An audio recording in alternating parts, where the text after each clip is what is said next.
Our today's topic is making of the Constitution of India. Now, we are proud of being part of an independent nation. But things were not so easy. We had to go a long way before we had a constitution of ourselves. Now, we'll divide our topic in three parts. First, I'll be dealing with historical context for the formation of a Constituent Assembly. The Constituent Assembly, which actually framed the constitution for the sovereign, independent Indian people. And then, in the second episode, we'll be dealing with composition and functions of the Constituent Assembly, how they dealt with while framing the Constitution. And in the third lecture, we'll go for a critical evaluation of their role. So far as the first topic is concerned, we know that a major part of Indian subcontinent was under British rule since 1857. Actually, this sort of process of this sort of dependence started right from 1757 from the Battle of Plassey, when Lord Clive, by hook and crook, he entered into Indian political scenario, and somehow British rulers entered into the Indian political system, and India became a colony of the British rule. But since 1857, British rule was very stringent, and as we know, that Sepoy Mutiny was perhaps the first rebellion of the indigenous Indian people against the oppression made by the British rulers. From then on, exploitation by the British rulers, both in the social, economic, and political context, actually helped the gradual rise of Indian independence movement. Nationalist upsurgence. Indian National Congress played its primary role in leading the Indian nationalist movement. There is no doubt about it that there was only Indian National Congress, and after following that, it was Muslim League who definitely played a very important role in making India an independent nation. In 1934,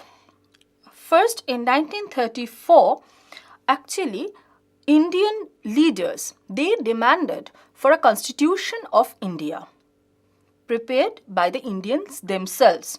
That is, to be prepared by a constituent assembly made by the Indian people. That was denied by the British rulers.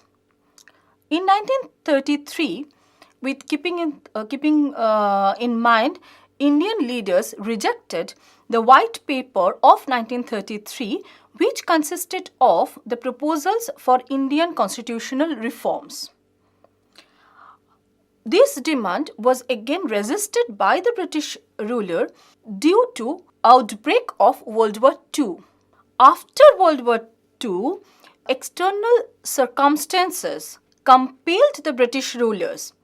External circumstances mean the circumstances the British had to face not only within India, but not only in other colonies they made, but also in the world political system.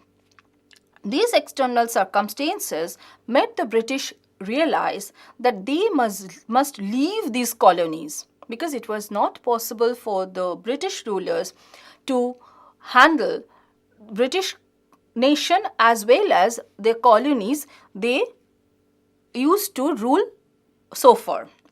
So, in 1940, the coalition government of Britain, they agreed that India must have a constitution framed by the Indians themselves. Following World War II, therefore, the British rulers announced their Indian policy and decided to convene a constitution drafting body. Again, made by the Indians themselves. 3 British cabinet ministers were thus sent. 1. Lord Patrick Lawrence. 2. Sir Stafford Cripps. And 3. A.V. Alexander. They were all cabinet ministers sent to India to take the initiative for the formation of the Constituent Assembly as well as to put the guideline for framing of the Constitution of India. So British rulers were not ready to leave India in their own position. They still tried to have some sort of control over independent India through making of this constitution. This mission was called Cabinet Mission, which was sent to India at the initiative of the then British Prime Minister Clement Attlee. This cabinet mission remained in India from March 1946 to May 1946. What was their objective? British cabinet mission aimed to discuss and plan for transfer of power from the British rulers to the Indian leaders.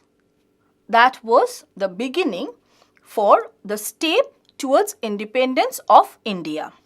Their proposals came as recommendations and were subject to approval of 2 major parties. I have already told that 2 major parties were, one, the Congress, Indian National Congress, and the second was the Muslim League.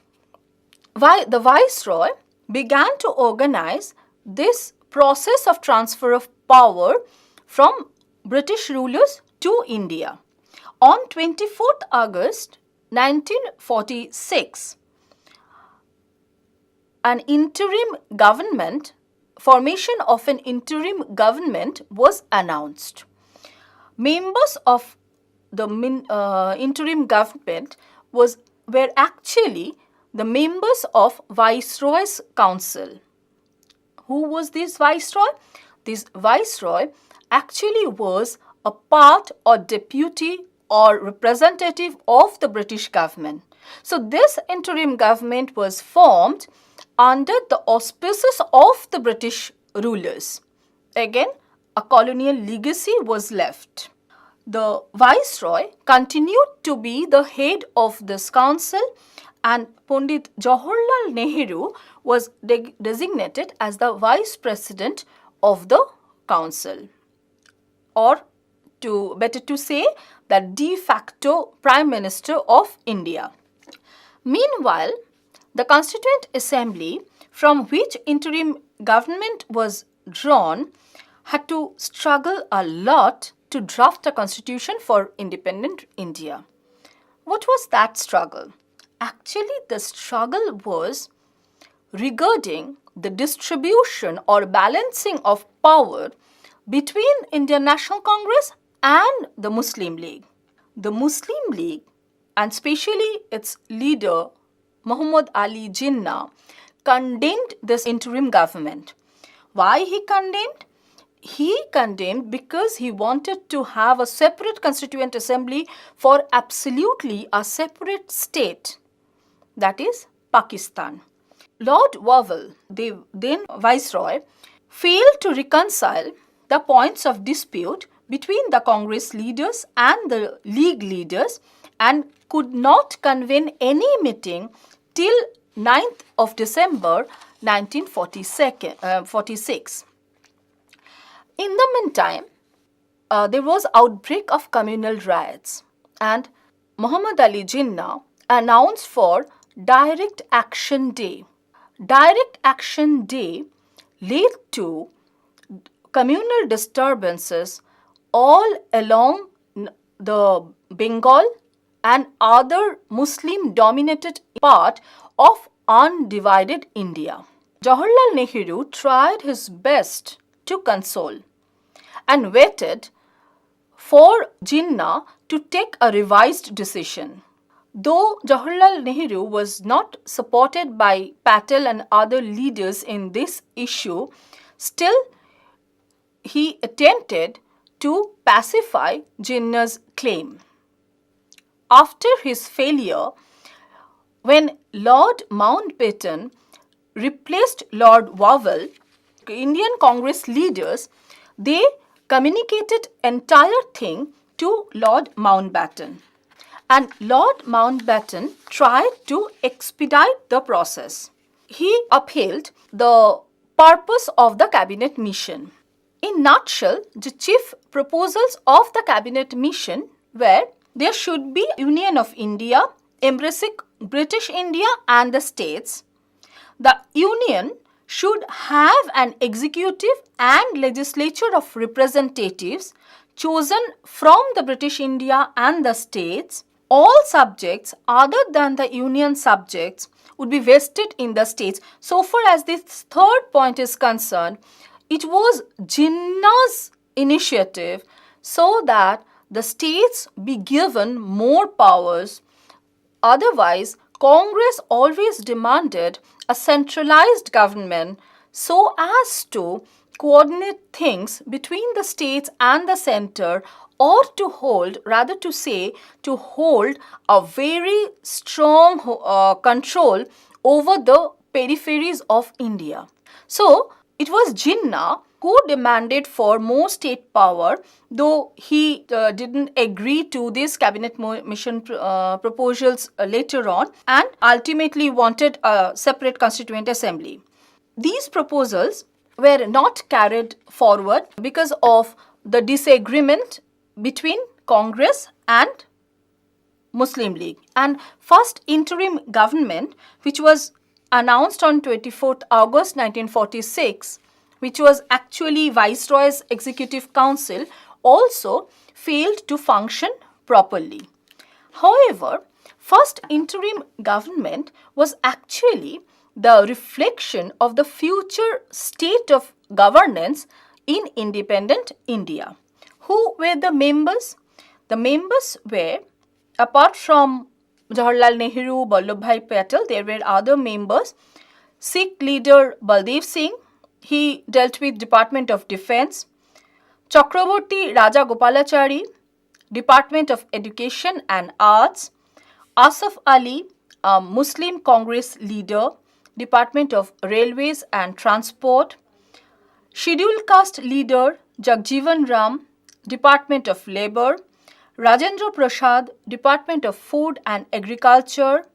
John Mathai, Department of Industries and Supply. And as the Muslim League ultimately joined the interim government on 13th of October, they added Abdur Rab Nistar, Department of Post and Air, and Ibrahim Ismail Chandrigar, Department of Commerce. Muslim League representation in the interim government headed Liaquat Ali Khan, who used to deal with Department of Finance. Thus, the interim government was again reconstituted on 26th of October 1946. So, once it was formed in the month of August, then Muslim League denied to join it, and again when Muslim League agreed to join, then it was reconstituted on 26th October 1946. Muslim League also nominated a scheduled caste Hindu politician Jogendranath Mondal to lead the Department of Law. But this coalition didn't last long. Ultimately, this didn't serve the interest of either the Muslim League or the Congress. So, Jinnah and the League, they didn't want to go for this coalition, and the process of interim government failed to serve its purpose. Muslim League urged for the dissolution of the Constituent Assembly on the ground that it failed to represent all sections of people of India. Actually, if we look at the composition of the Constituent Assembly, it was 82% Congress leaders, better to say either elected by the Congress or nominated by the Congress, who joined Constituent Assembly. So, naturally, Muslim League was scared as to their security as regards the distribution of power in the center and in the periphery. So, Muslim League urged for the dissolution of the Constituent Assembly, and by the second session of the Assembly held in late January 1947, it became clear that League would quit the Assembly. On 20th February 1947, government in Britain gave a very clear statement. I will read out that statement. It was a very strategic statement. It would transfer authority by June 1948. But if by that time a fully representative Constituent Assembly could not be formed, then British government will have to consider to whom the powers of the central government in British India should be handed over on the due date. To whom powers of the central government in British India should be handed over. That is, if there is none who'd accept the charge, then British will stay. That was their vision. But Muslim League didn't consider it enough to join the assembly and continued pressing for a separate Constituent Assembly for Pakistan. So partition was in the air by April, and assembly was restricted to draft a constitution. What it could do, it only could declare an objective resolution of the Constituent Assembly. And Lord Mountbatten, when he came to India and replaced Lord Wavell, he made avenues to expedite the process of this transfer of power. By this time, as I have already said, that coalition was unworkable, would inevitably break down. India witnessed bloodshed, violence and mass killings. This led to the eventual proposal and acceptance of partition of India. So, India was partitioned. Two new nations came into being, one India and the other Pakistan, with their own sets of Constituent Assembly. The movement not only culminated in the formation of a Dominion of India on 15th of August 1947, but also compelled the Governor General to announce on 26 July 1947 that a separate Constituent Assembly would be formed for Pakistan as well as for India. Now, as soon as Muslim League, they left the assembly, the indigenous assembly, and started for formation of a new Constituent Assembly, the process was stalled and framing of the constitution suffered a jolt, because Constituent Assembly for India again was to be reconstructed. And as I have already mentioned, that there was paucity of time as well as of money. India was in hurry because to get rid of British colonial oppression and British colonial domination, India needed a constitution. But this factor, that is cleavage or confrontation between the Indian National Congress and the Muslim League,